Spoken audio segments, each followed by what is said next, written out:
So back in the 90s, early 2000s, a lot of people had illegal equipment. I guess it's legal equipment, but it's only illegal if you were to plug it in. And this is some of that stuff. I've been kind of collecting it for a little while, just kind of throwing it in a pile. And I'll kind of show you. I guess you have two things here that are kind of interesting and a pile of other things. Stuff I picked up along the way. And it's kind of interesting because it was used for nefarious purposes.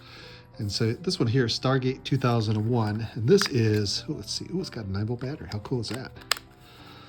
Was used to acquire signals that came into your home through a cable, if you know what I mean. And basically what you did, I think it's plug and play. You would need a TV tuner, kind of like this fellow here. You can see this is Stargate 2001, but you could use anything you wanted with it. And you can see you could either use the remote control or the buttons on the front. Pretty simple, pretty self-explanatory. But this box here, this is where the magic happened. And you can see this is the FTB3. Purchase of this unit does not authorize reception of pay TV signals. Permission to use this unit will be obtained from your local cable company. And I'm going to guess nobody did that. Probably absolutely nobody did. I should open this up someday. Looks like maybe I did. Well, no, the seal's still partially unbroken. Void warranty if tampered. And you can see there's no date or anything on here. And made in Korea. Yeah, these things weren't that expensive, but you know what it did. It let you get everything, pay-per-views, all that kind of fun stuff. So you hook that into this and into your TV, and voila, you got it all. But yeah, I think you had to get very specific. For whatever your cable company was, this would kind of emulate. I think the box determined on what box you got was the one that would look at you, your TV. Wink, wink. So I thought that was kind of neat to see something like that. Then, this is something I actually had. A free-to-air TV. So if you had a satellite dish, and usually the free-to-air dishes were like a little bit bigger, like 1.6, 1.3 so a little bit bigger than a satellite dish, but you could use normal like DishNet, DirecTV, satellite dish. Dish is the dish.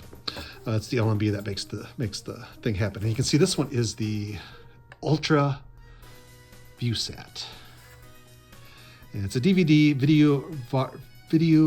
digital video broadcasting, and a lot of satellite dishes out there, they have different feeds. There are a lot of free satellites, a lot of sites that might carry the feed, say like, newscasters sitting there waiting, so maybe he'll be on the air with that.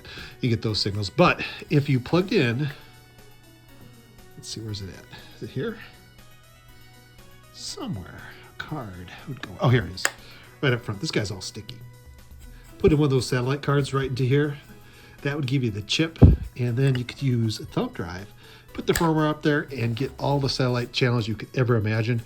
And these were very inexpensive. Of course, you do have to do some wiring. You have to run the coax, put a big satellite dish in your yard, even maybe like a small satellite dish, and then plug it all in, and away you went. And on the back, you can see lots of cool inputs. Let's see, you got, there's your dish in, loop out, serial ports, S-video. So this is really cool. And on-off switch. Here's your components. See TV, out to TV. So I guess you could put your coax into here. See channel 2 or 3. Pretty cool. SPDIF. So we have the little optical port. Really cool, but pretty simple. And like I said, what you do, you hook up to your satellite dish, and you could, that's just a panel there, get some satellite. And after a while, eventually, I think DishNet, I know DirecTV was one of the first ones to kind of crack down. I think they blew out all the cards, and then DishNet eventually made their cards up. I think they did a card swap. But during the day, this was the way to go. And I found this in there too. It looks like this had not been used. But this was I'm trying to think. It was like a weather broadcaster is what they kind of marketed it as. And you would plug this in, of course, to the serial port on the back of your video receiver here, and to the Ethernet. So if you had internet, it would update and supposedly give you weather, but I think it did something with the firmware. So constantly updating the firmware, the keys on here just to keep it rolling. And the other thing I found is a whole bunch of little ViewSat 4-in-1 disc queue switch. So you can plug in a whole bunch of receivers and things like that into one satellite. Same with this guy, CoolSat. I think CoolSat, ViewSat were kind of like the two main suppliers of these things. Of course, they're all legal because they're free to air. And like I said, free to air was basically you can point to just a ton of different satellites up in the sky, and they had free broadcasting. So you might be Christian stuff. It could be, you know, all different kinds of things. But I think most people that got these, they used it for, you know, some of the pay TVs. Wink, wink. And then we got some remote controls. And here's a Vortex star. And I think there's another one here that's kind of gray. And it was like kind of like another version of this, but slower. So I kind of remember changing channels was a lot slower. And this, we upgraded to this, or somebody upgraded this at some point just to make it was faster or better. I don't know, something like that. Or I think the support. I think this one had a USB port. This one, the Vortex, did not. And look at that remote. Now that is a beautiful remote.